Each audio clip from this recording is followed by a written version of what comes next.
Karatüla kanalların üskâbit ürüntüyle koydan ömürüt.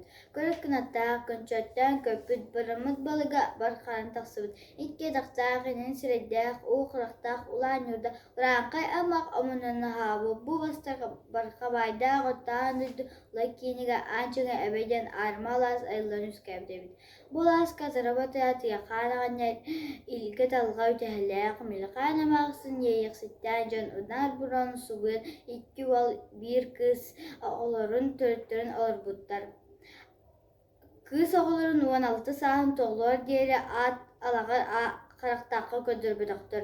Oğlatların 30 sahsırga diğeri at tabıdıktır. Unar buranu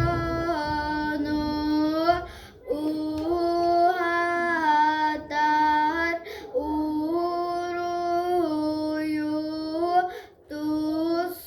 tuskunu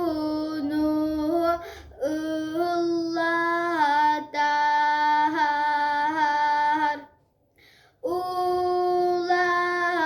ulakan wol ada